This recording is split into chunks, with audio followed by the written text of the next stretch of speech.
नमस्कार दोस्तों, इस वीडियो में हम जानेंगे कि ऐसी कौन सी 20 चीज़ें हैं जो आपको चेक करना चाहिए जब आप एक नई कार को टेस्ट ड्राइव पे लेके जाते हैं।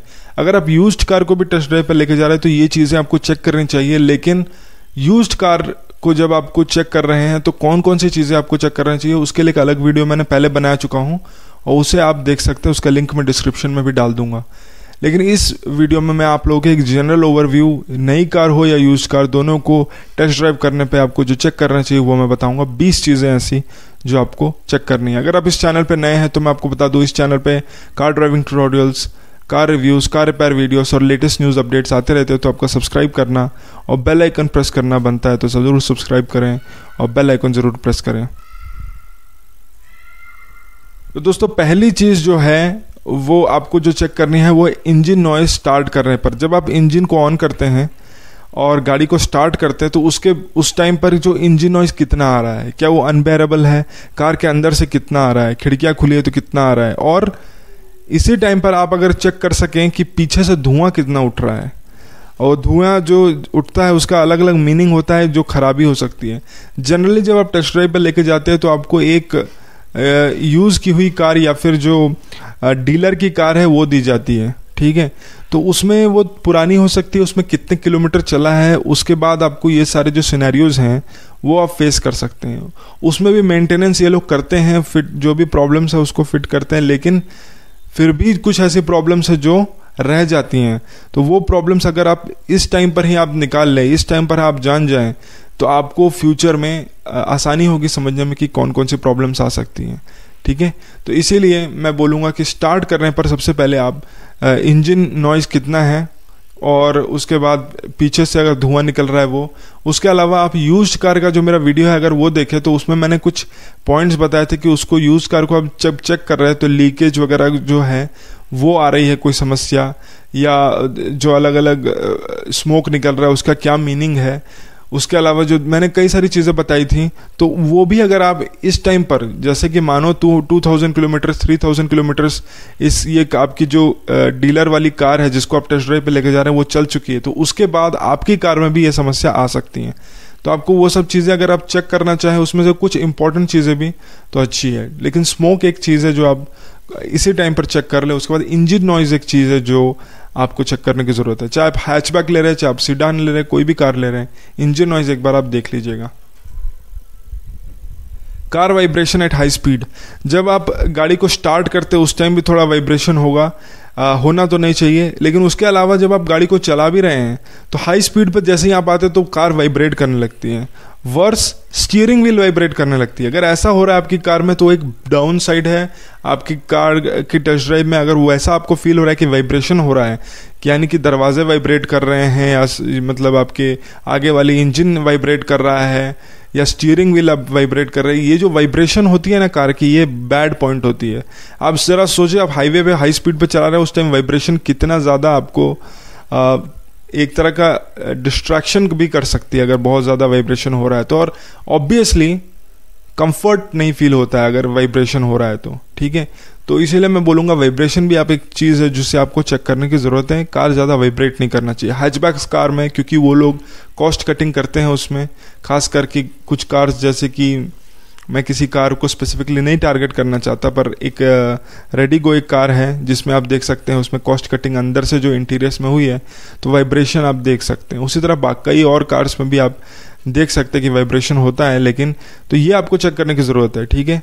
तो सिर्फ लुक्स पे मत जाएं, सिर्फ ऐसी चीज़ों पे नहीं जाएं। कार अगर वाइब्रेट कर रही है तो ऑब्वियसली उसकी जो है क्वालिटी, बिल्ड क्वालिटी है वो उतनी अच्छी नहीं है। तीसरी चीज़ जो है वो है सस्पेंशन। सस्पेंशन अगर आप देखें एक इम्पॉर्टेंट चीज़ है। आप जब स्पीड ब्रेकर से गुजरते हैं या आप किसी पॉट होल से गुजरते हैं, उस टाइम पर जो गाड़ी के पैसेंजर्स हैं उनको कितना ज़्यादा फील हो रहा है, खास करके पीछे वाले लोगों को।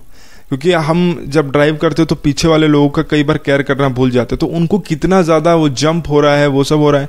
अगर ज़्यादा सस्पेंशन ख़राब है तो वो भी एक पॉइंट है जहाँ पर आपको चेक करने की ज़रूरत है और एक डाउन साइड चेक करने की ज़रूरत है।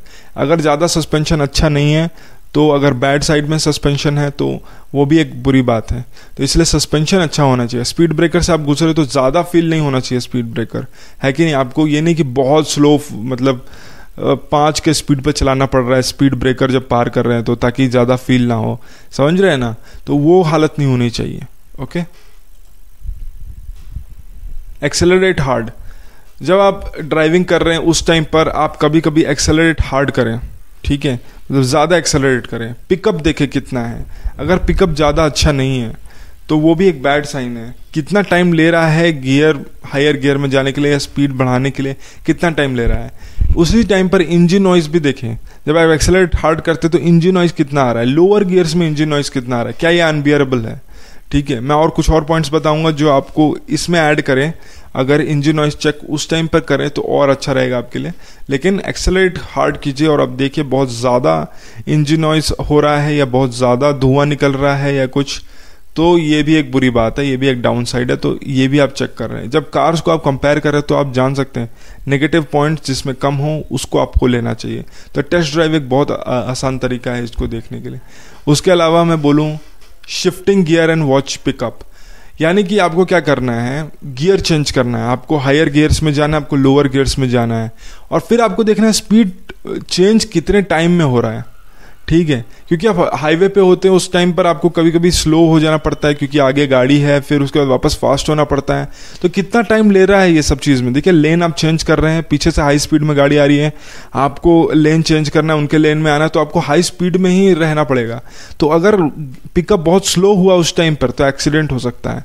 इसीलिए पिकअप देखिए, शिफ्ट गियर कीजिए, हायर गियर में जाइए, लोअर गियर में जाइए, कितना टाइम ले रहा है गियर चेंज होने में, कितना टाइम ले रहा है पिकअप करने में स्पीड, वो चीज़ें आपको चेक करनी है ड्राइविंग के टाइम। ठीक है, ये कई लोग को ये चेक नहीं कर पाते। तो अगर आप खुद नहीं कर सकते किसी को और को ले आइए, वो उस बंदे को करने को बोलिए, लेकिन ये चीज़ें आपको चेक करनी है।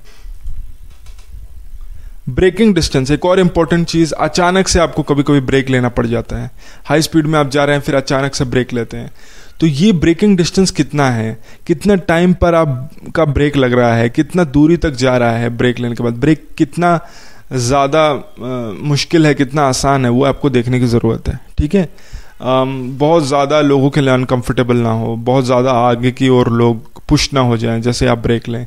ABS उस टाइम पर आप चेक कर सकते हैं, ABS का भी सिस्टम। मैं नहीं बोल रहा हूँ कि ABS ऑपरेशनल हो जाए, लेकिन मैं कहने की कोशिश कर रहा हूँ कि ABS आप फील कर सकते हैं जब बहुत हार्ड ब्रेकिंग करते हैं हाई स्पीड के बाद, तो वो फील आप कर सकते हैं कि नहीं। वो सारी चीज़ें आप देखें और उससे आपको पता चलेगा कि यहाँ पर ब्रेकिंग डिस्टेंस कैसा है। ब्रेकिंग डिस्टेंस ज़्यादा ख़राब है, बहुत टाइम लग रहा है, तो ये अगेन एक डिसएडवांटेज हो सकता है। ग्राउंड क्लियरेंस, अगेन सस्पेंशंस के साथ आपको ग्राउंड क्लियरेंस में भी एक इंपॉर्टेंस देना पड़ेगा। कई गाड़ियों का ग्राउंड क्लियरेंस अच्छा होता है, लेकिन सस्पेंशन खराब होने की वजह से ये ग्राउंड क्लियरेंस यूजलेस हो जाता है कई सारे सिचुएशंस में। ठीक है, तो ग्राउंड क्लियरेंस देखिए क्या अच्छा ग्राउंड क्लियरेंस है, ये टेस्ट ड्राइव के टाइम भी देखें, लेकिन सस्पेंशन के साथ ग्राउंड क्लियरेंस का कितना अच्छा इफेक्ट बन रहा है, क्या कंपैटिबिलिटी है, वो आप देखें। ग्राउंड क्लियरेंस अगर ख़राब है तो अगेन एक बैड पॉइंट है पॉट होल्स, जो आप अगर सिटी में चला रहे हैं तो सिटी में भी, अगर आप गड्ढों वाली जगह पे चला रहे हैं, टाउन में चला रहे हैं, गांव में चला रहे हैं, तो वहाँ पर ये ग्राउंड क्लियरेंस एक डिसएडवांटेज हो सकता है। आप जब एक गड्ढों से, पॉट होल से या इरेगुलर रोड से आप जाते हैं तो उस टाइम पर आपकी जो है नीचे वाली जो कार की पार्ट है उस पर कितना ज़्यादा प्रेशर पड़ता है और कितनी आसानी से उस पर लग जाता है। कई बार मैंने देखा है कि मेरे दोस्त लोग बताते हैं कि नीचे से आगे का जो बम्पर है उस पर जो है कभी कभी इरेगुलर रोड पे लग जाता है, क्योंकि ग्राउंड क्लियरेंस का वहाँ जो है प्रॉब्लम हो सकता है। कई बार ग्राउंड क्लियरेंस अच्छा होता है लेकिन सस्पेंशन खराब होने की वजह से भी वो होता है। तो आपको ये देखने की ज़रूरत है, ठीक है, कि किस तरह से हैंडल कर रहा है एक बम्प, किस तरह से हैंडल कर रहा है एक बम्पर को, वो सब आपको समझने की ज़रूरत है। सीट कंफर्ट, आसान है ये सोचना कि आप सीट कंफर्ट जो है, अगर आप पीछे अपनी सीट को करते कंफर्टेबली बैठ जाइए। ड्राइविंग टेस्ट ड्राइव करते टाइम भी आपको सीट आराम से पूरा अरेंज करके कंफर्टेबली बैठिए। आप बॉस हैं, जो आपका डीलर है वो बॉस नहीं है। ठीक है, तो आपको चेक करना है अच्छे से सारी चीज़ें। आप पीछे हो जाइए, अपने 2 लोग को जो भी लेकर के आए हैं आप, या एक व्यक्ति को, उसको अपने पीछे बैठने को भी बोलिए। क्या लेग रूम काफ़ी है जब आप पीछे सीट कर रहे हैं, आगे सीट कर रहे हैं, जैसे भी कर रहे हैं, तो क्या लेग रूम अच्छा है या नहीं है। ठीक है। उस हिसाब से अपने कंफर्ट को देखिए, क्या आपको कंफर्टेबल फील हो रहा है क्या स्टीयरिंग व्हील हैंडल करने में, या बाकी स्पेसेस में कैसा फील हो रहा है अंदर से, वो आपको रियली कार के अंदर जाके ही पता चलता है। तो वो सीट कंफर्ट आपको खुद ही देखना है, कंफर्ट जो कार के अंदर है, हेडरूम है, वो सारी चीज़ें आपको देखने की ज़रूरत है इस टाइम पर, ठीक है। अपने पीछे जो बैठे है व्यक्ति कितना भी लेग रूम आगे हो, अगर आपको 6 फीट है या उससे ज़्यादा है, तो आप जब गाड़ी को सीट को पीछे करते हैं तो पीछे वाले को कितना स्पेस मिलता है, ये सारी चीज़ें इंपॉर्टेंट है। स्टीयरिंग, मैं क्यों स्टीयरिंग को बोल रहा हूँ चेक करने के लिए, उसमें चेक क्या करना है मैं आपको बताता हूँ। होता यह है कि कई सारी कुछ कार्स में स्टीयरिंग बहुत ज़्यादा डिफ़िकल्ट होता है, मतलब आसानी से स्टीयर नहीं हो पाता, आसानी से टर्न नहीं होता, थोड़ा सा जोर लगाना पड़ता है, थोड़ा सा जोर, या मतलब उतना सॉफ्ट और क्लियर सॉफ्ट नहीं होता स्टीयर करना, लाइट नहीं होता स्टीयरिंग। तो उसकी वजह से क्या होता है, आपको थोड़ी मुश्किल होती है स्टीयर करने में। वैसा कोई मामला है आपके केस में तो अगेन एक बैड पॉइंट है। कुछ कार्स में आप देखेंगे कि स्टीयरिंग बहुत लाइट होती है, ठीक है, बहुत आसानी से आप स्टीयर कर पाते हैं। ये आपको ट्रैफिक में या कभी भी ड्राइविंग कर रहे हैं तो उसमें बहुत आसानी पड़ती है इसकी वजह से। वो पावर स्टीयरिंग भी उसमें हो तो अच्छी बात है, एसी स्टीयरिंग वगैरह, लेकिन ये एक इम्पॉर्टेंट चीज़ है जो आपको देखने की ज़रूरत है। टर्निंग रेडियस, जब आप ट्रैफिक में चलाते हैं, खास करके ज़्यादा ट्रैफिक वाली सिटीज़ वगैरह में, तो आपको यू टर्न लेना पड़ता है। आपको कभी कभी ट्रैफिक में अलग अलग गलियों में जाना पड़ता है, वहाँ पर आपको टर्न लेने पड़ते हैं। तो वो टर्न कितनी आसानी से हो जा रहा है, कितना रेडियस ले रहा है, कितनी जगह ले रहा है आपको टर्न होने में। एक यू टर्न लीजिए और आपको फिर उसमें समझ में आएगा कितना टर्न लेने में जगह ले रहा है। आप एक सिंपल सा सिनेरियो ले लीजिए कि आपने गलत रास्ता ले लिया, अब आप जो है छोटे से सर्विस रोड में हैं, आपने सर्विस रोड के हाईवे के सर्विस रोड में हैं, अब आपको यू टर्न लेना है सर्विस रोड में, तो आप मतलब कितनी आसानी से यू टर्न वहाँ पर ले पाएंगे, कितनी आसानी से आपको कितनी मुश्किल आएगी जब आप ले रहे हैं, तो क्योंकि आगे का पार्ट अगर ज़्यादा लंबा हो तो मुश्किल होता है। तो ये सब चीज़ें देखिए, अपनी विजिबिलिटी देखिए आगे की कि विजिबिलिटी कितनी है, क्या आसानी से आप आगे की हिस्से को देख पा रहे हैं, और बम्पर पे कितनी दूरी पर लग रहा है नहीं लग रहा है, वो सारी चीज़ें आप चेक कीजिए। और टर्निंग रेडियस देखिए, ये आपको हेल्प करेगा बाद में ड्राइविंग की प्रैक्टिस में। आपको लेफ़्ट और राइट के कितने डिस्टेंस पे आपका बम्पर है, वो सारी चीज़ें यहीं पर आप एनालाइज कर सकते हैं।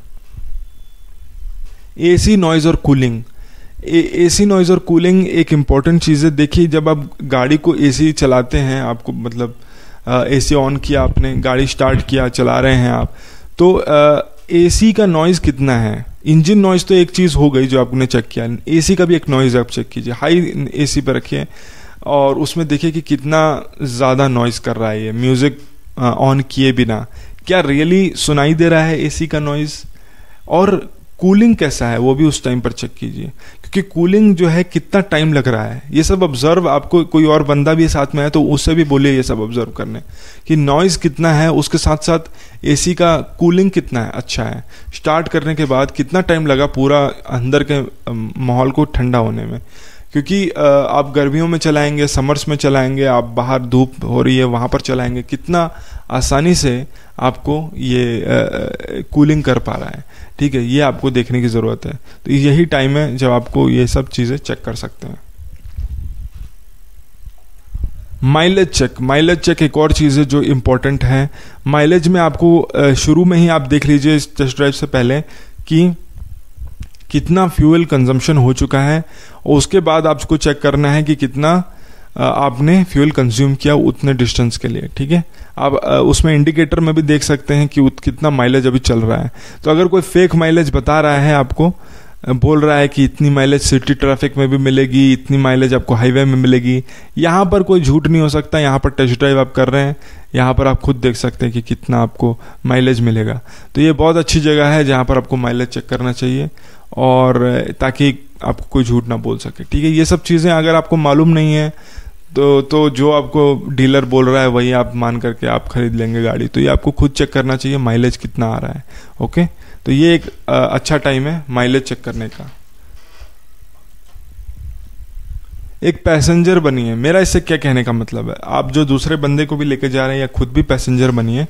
इसमें क्या होगा कि आप जब पीछे वाली सीट पे बैठ रहे हैं, क्या कंफर्ट है, कैसा फील हो रहा है जब आप पीछे जाते हैं, आई मीन विजिबिलिटी कैसी है, विंडो साइज कैसा है, अलग चीज़, कुछ चीज़ें होती हैं जो एक्सप्लेन नहीं कर सकता कोई व्यक्ति अगर खुद पैसेंजर बन के एक्सपीरियंस ना करे। तो आप ऑटोमेटिकली समझ सकते हैं। जैसे कि आप सीडान में कभी ड्राइव करें और आप एक हैचबैक में ड्राइव करें, तो पीछे वाली सीट में लेग रूम जो भी है, हेड रूम जो भी आपको दिया जा रहा है, उसके बाद भी कोई डिफरेंस लगता है। वो डिफरेंस क्या है? वो डिफरेंस ऑब्वियसली एक कंफर्ट है, और वो कंफर्ट जो है वो एक अलग फीलिंग ही होती है। तो वो आपको कैसी मिल रही है उस कार में, ठीक है? तो वो आपको खुद पैसेंजर बन के ही समझ में आएगा, ठीक है? तो पैसेंजर खुद बनिए, खुद देखिए चीज़ें कैसी हैं, फैसिलिटीज़ कैसे हैं, डेली बेसिस पे कुछ आपकी चीज़ों में दिमाग में आएगा कि भाई ये चीज़ होती यहाँ पर तो अच्छा होता, ये चीज़ नहीं है, यहाँ पर ये चीज़ होनी चाहिए थी।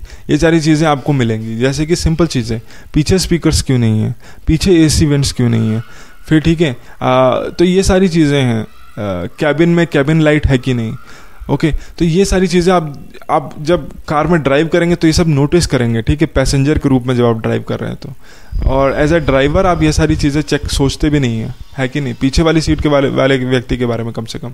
तो आप खुद पैसेंजर बनिए, खुद देखिए, खुद लेग रूम देखिए, खुद 6 फीट के हैं, लंबे हैं, उसको देखिए, ठीक है? तो उस हिसाब से आपको पैसेंजर बन के भी सोचने की ज़रूरत है। नेविगेशन, रेडियो और इन्फोटेनमेंट। नेविगेशन, रेडियो और इन्फोटेनमेंट ही ये समय भी है जब आप टेस्ट ड्राइव के टाइम आप ये सारी चीज़ें चेक कीजिए। Again engine noise, radio noise, अगर मानिए चलिए इंजन नॉइज़ ठीक ठाक है, आपको चाहिए कि इंजन नॉइज़ मतलब ये जो है वो डिमिनिश हो जाए, उसका आवाज़ उतना क्लियर ना हो जब आप रेडियो ऑन करें। क्योंकि कुछ लोग रेडियो या म्यूज़िक प्लेयर या जो भी है इंफोटेनमेंट सिस्टम वो सब चला करके चलते रहते हैं, ठीक है? तो उस टाइम पर जो इंजन नॉइज़ है कितना कम हो रहा है, क्या फिर भी ऑडिबल है, ये सारी चीज़ें जो है ना सिंपल चीज़ें होती हैं, लेकिन आपकी गाड़ी को चीप फील दे सकती है। चीप या फिर बोलूँ अच्छी फील, ख़राब फील दे सकती है कि भाई ये जो गाड़ी है ना ये अच्छी नहीं है। तो ये जो चीज़ें हैं ये कम हो तो अच्छा है, ठीक है? तो अगेन टेस्ट नेविगेशन सिस्टम काम नहीं करता। कुछ लोग कंप्लेन कर रहे थे कुछ कार्स में नेविगेशन सिस्टम ख़राब हो गया है, क्या करें क्या नहीं करें। तो भाई ये भी इसी टाइम है, आपको चेक कर लीजिए टेस्ट ड्राइव के टाइम, कुछ किलोमीटर चल चुकी है गाड़ी, अभी नेविगेशन सिस्टम कितना एक्यूरेट है, कितना नहीं है, ठीक से काम कर रहा है कि नहीं, वो सारी चीज़ें अभी चेक कर लीजिए। और स्पीकर्स वगैरह भी कितना लाउड है कितना नहीं। उसके अलावा ब्लाइंड स्पॉट्स से मेरा मतलब यही नहीं है कि जो एरिया आप लेफ्ट साइड में और राइट साइड में नहीं देख पाते, जो जनरली ब्लाइंड स्पॉट को समझा जाता है, मेरा ये भी मीनिंग है कि कुछ एरिया जो होता है ये आपके जो कार के डिज़ाइन के वजह से नहीं दिखता है, ओके? तो जैसे कि आपके लेफ़्ट वाले विंडो, लेफ़्ट डोर और सामने वाला जो आपका है विंड स्क्रीन, उन दोनों के बीच में भी जो एरिया है वहाँ पर कितना ब्लाइंड स्पॉट हो रहा है, वहाँ का एरिया आप कितना नहीं देख पा रहे हैं, क्या वो बड़ा डिसएडवांटेज है?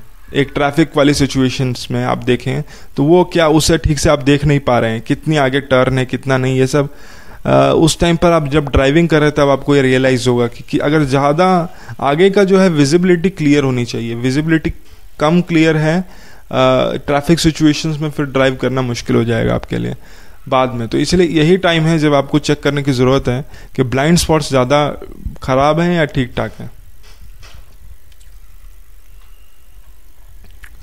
कॉर्नरिंग स्टेबिलिटी के बारे में बात करूं, देखिए आप गाड़ी को, ये चीज़ मैंने देखी है कुछ हैचबैक्स कार में अच्छी नहीं होती है, तो उसमें आपको देखिए कॉर्नर जब आप कर रहे हैं, यानी कि गाड़ी को आप टर्न कर रहे हैं हाई स्पीड में, और जब आप टर्न करते हैं अचानक से, तो होता क्या है, पीछे वाले लोग जो होते हैं या आप भी एक तरफ पुश हो जाते हैं, ठीक है? तो वो पुश ज़्यादा ना हो, ठीक है, तो अच्छा है। नहीं तो ऑब्वियसली अगेन फीलिंग होती है कि भाई ये बंदा मतलब कैसे चला रहा है, ये क्या यहाँ पर हो रहा है। तो इसीलिए एक कॉर्नरिंग भी आप देखिए ठीक से हो रहा है या नहीं, कुछ में कुछ ज़्यादा लोगों को फील हो रहा है कि नहीं, ठीक है? वो सारी चीज़ें भी अगर कार में ऑलरेडी उसमें ऐसे इस पे काम किया गया है तो आप ऑब्वियसली ऑब्जर्व कर सकते हैं कार में डिफरेंसेस उस चीज़ में मामले में भी। तो ठीक है, आज एकदम टर्न करें, अचानक से देखें कि पीछे वाला बंदे को ज़्यादा तो नहीं फील हो रहा है। ज़्यादा फील हो रहा है तो ऑब्वियसली जब बहुत ज़्यादा क्रिटिकल सिचुएशंस में वो और ज़्यादा फील होगा। ठीक है, तो ये भी अगेन एक बिल्ड क्वालिटी और डिज़ाइन का एक इम्परफेक्शन हो सकता है। जो स्लोप और हिल पे पुलअप है वो इम्पोर्टेंट चीज़। आप हिल्स पे ड्राइव करेंगे तो उस टाइम पर आप देखेंगे कि एक स्लोप पर जब चला रहे हैं तो गाड़ी का पुलअप कितना स्ट्रांग है वो एक मैटर करता है। गाड़ी ज़्यादा पीछे जाने लगती है। तो ये सारी चीज़ें अगर आप देखें तो ये एक चीज़ है जो आपके लिए बहुत हेल्पफुल हो सकता है। तो इस टाइम पर जब आप टेस्ट ड्राइव कर रहे हैं तो आपको देखना है कि कितना अच्छा पुलअप है उसका। ठीक है, कितनी आसानी से आप स्लोप पर चला पा रहे हैं, क्या ज़्यादा मुश्किल हो रही है। ठीक है, और भी मतलब लगेज वगैरह कुछ है, आप पीछे बूट स्पेस वगैरह में देख लें, डाल दीजिए, उसके साथ चलाइए, लोड डाल के चलाइए, फिर पिकअप कितना है, पुलअप कितना है, वो अच्छा रहेगा उस टाइम पर टेस्ट करने के लिए। ठीक है, तो ये सब चीज़ें आप देख लीजिए। उसके अलावा रिवर्स गियर भी एक इम्पॉर्टेंट है चीज़, और रिवर्स कैमरा भी। विजिबिलिटी देखिए, विजिबिलिटी कैसी है रिवर्स कैमरा की। अगर रिवर्स पार्किंग सेंसर है वो भी देख लीजिए, क्या डिस्टेंस बता रहा है। रिवर्स गियर करना कितना आसान है, विजिबिलिटी कैसी है, ब्लाइंड स्पॉट्स कितने हैं रिवर्स गियर में, क्या ज़्यादा मुश्किल हो रही है रिवर्स गियर करने में। तो ये सारी चीज़ें आप देख लीजिए। ठीक है, रिवर्स गियर भी एक चीज़ है जो ऑफ्टन आपको बार बार करना पड़ेगा मॉल जा के, तो कितना मुश्किल हो रहा है रिवर्स करके पार्किंग करना। तो एक कॉमन चीज़ होगी, जब आप मार्केट मॉल्स वगैरह में जा रहे हैं तो आपको हर हफ्ते या कुछ जो भी है आपको रेगुलर बेसिस पे पार्किंग करना पड़ेगा। अपने घर में भी अगर आपके अपार्टमेंट में पार्किंग करना है तो उस टाइम भी आपको जो है रिवर्स गियर करके पार्किंग करना होगा। तो अगर बहुत बड़ी कार होगी या बहुत टर्निंग रेडियस उसकी अच्छी नहीं है, या पार्किंग के टाइम ब्लाइंड स्पॉट्स हैं, तो मुश्किल ज़्यादा होगी। तो उस टाइम रिवर्स गियर करके पार्किंग करने में, पैरेलल पार्किंग करने में कितनी मुश्किल हो रही है वो आप यहाँ पर देख सकते हैं। स्मोक और इंजन नॉइज ड्राइव करते टाइम, देखिए दोस्तों, आप जब ड्राइव करते हैं तो उस टाइम पर इंजन नॉइज हो रही है, स्मोक हो रहा है। ठीक है, तो वो इस टाइम पर आपको चेक करने की ज़रूरत है, ज़्यादा इंजन नॉइज तो नहीं है। ठीक है, जैसे मैंने पहले बताया ड्राइव करने के टाइम। मैंने जब यूज्ड कार के रिव्यू टिप्स दिए थे तो उसमें यूज्ड कार को कैसे चेक करें, इंस्पेक्ट करें, तो उसमें मैंने इंजन नॉइज़ के बारे में और इंजन को कैसे चेक करना है वो बताया था। तो वो भी एक चीज़ है जो आपको चेक करने की ज़रूरत है, वो यहाँ पर आप देख लीजिए। पावर स्टीयरिंग में मैं आपको बताऊं एक क्या है पावर स्टीयरिंग, और ये by the way 21st step है। तो पावर स्टीयरिंग में आप देखें तो पावर स्टीयरिंग अगर क्या होता है, सबसे पहली चीज़ मैंने पिछले वीडियो में कवर किया था पावर स्टीयरिंग क्या है। पावर स्टीयरिंग आपको ईजिली स्टीयर करने में हेल्प करता है। मैंने जो बताया, आसानी से लेफ्ट और राइट आपका स्टीयर कर पाना, मुश्किल नहीं होना आपके स्टीयरिंग व्हील को घुमाने में, ये जो होता है लाइट स्टीयरिंग व्हील होना, ये पावर स्टीयरिंग की मदद से होता है। तो पावर स्टीयरिंग एक इम्पॉर्टेंट चीज़ है। आप देखिए पावर स्टीयरिंग कैसी है, पावर स्टीयरिंग ज़्यादा अच्छी है नहीं है, वो आप यहाँ पर चेक कर सकते हैं। ठीक है, अगेन मेरे जो यूज्ड कार के जो रिव्यू था, यूज्ड कार को कैसे इंस्पेक्ट करें, उसको मैंने जब रिव्यू किया था तो उसमें मैंने आपको बताया था कई सारी चीज़ें चेक करने के लिए। तो अगर 3-4 हज़ार किलोमीटर वो चल चुकी है गाड़ी, जो टेस्ट ड्राइव के लिए आप गए हैं, या जितने भी 10,000 किलोमीटर जितनी भी, तो आप भी एस्टिमेट कर सकते हैं कि आपकी भी गाड़ी जब इतने किलोमीटर चल जाएगी डिस्पाइट सर्विसिंग, कितनी बुरी हालत में ये सारी चीज़ें होंगी। तो आप जो यूज्ड कार वाला वीडियो मेरा देखें, इंस्पेक्ट करने के सारे टिप्स लें वहाँ से। और इस कार जो आप नई कार में भी लेने जा रहे हैं, लेकिन टेस्ट ड्राइव वाली कार को आप देखें, टेस्ट ड्राइव वाली कार में ये सारे प्रॉब्लम्स है कि नहीं, कॉमन प्रॉब्लम्स। जैसे कि मैं एक चीज़ बताता हूँ आपको, बैटरी एक्सेसिबल ईजिली है या नहीं, जंप स्टार्ट करना पड़ सकता है, बैटरी ख़त्म हो सकती है, तो ईजिली एक्सेसिबल है कि नहीं। बाकी चीज़ें भी जो है, फ्लूइड कितना कम हुआ है, इंजन ऑयल कब रिप्लेस करना है, ये सारी चीज़ें पूछ लीजिए आप। ठीक है, और ये सारी पार्ट्स देख लीजिए, क्या स्पेयर पार्ट्स इसके ईजिली अवेलेबल है कि नहीं। देखिए स्पेयर पार्ट्स एक इम्पॉर्टेंट चीज़ है, क्योंकि स्पेयर पार्ट्स अगर आपको ना मिले किसी कार के आसानी से, तो वारंटी ख़त्म होने पर आपको रीसेल वैल्यू जो है बहुत ख़राब मिलती है, रीसेल वैल्यू अच्छी नहीं मिलती है। इसलिए बोला जाता है कि जो नई मॉडर्न कार कंपनीज़ हैं उनकी कार नहीं लेने के लिए। ठीक है, मतलब आई मीन टू से अनपॉपुलर कार्स को नहीं लेने के लिए बोला जाता है। कि आप वैसी कार मत लें जो डिज़ाइन वगैरह में अच्छी हैं और नई नई कंपनीज इंडिया में आई हैं, तो वैसी कार लेने पे आपको क्या होगा, रीसेल वैल्यू अच्छी नहीं मिलेगी अगर आप उसे रीसेल बाद में कर रहे हैं कि दूसरी कार लेनी है। लेकिन एनीवे एक स्पेयर पार्ट्स एक इंपॉर्टेंट चीज़ होती है। जो स्पेयर पार्ट्स आप देख लें कि स्पेयर पार्ट्स और service centre, obviously service centre भी इजीली एक्सेसिबल है कि नहीं है, घर लोगों के पास है या नहीं, ये भी अब एक चीज़ है जो आपको टेस्ट करने की, चेक करने की ज़रूरत है। तो दोस्तों ये सारे टिप्स थे। आप जब भी टेस्ट ड्राइव पे जा रहे हैं तो ये सारी चीज़ें आपको चेक करने की ज़रूरत है। तभी दोस्तों इस वीडियो में मैं आप सबको बधाई भी देना चाहता हूं कि इसरो ने फाइनली जीएसएलवी सैटेलाइट को स्पेस में पहुंचा दिया है। ये सैटेलाइट इंडिया का सबसे हेवीएस्ट सैटेलाइट है और हम अब बहुत पास हैं एक इंसान को स्पेस में भेजने के। तो ये बहुत अच्छी बात है और बहुत खुश होने की और प्राउड होने की बात है एज एन इंडियन। तो मैं आप लोगों को शुभकामनाएं देना चाहता हूँ इसके लिए। और इसी तरह का अचीवमेंट हमारा देश करते रहे, इसी की मैं आशा के साथ इस वीडियो को एंड करता हूँ। तो दोस्तों अगले वीडियो में मिलते हैं, तब तक के लिए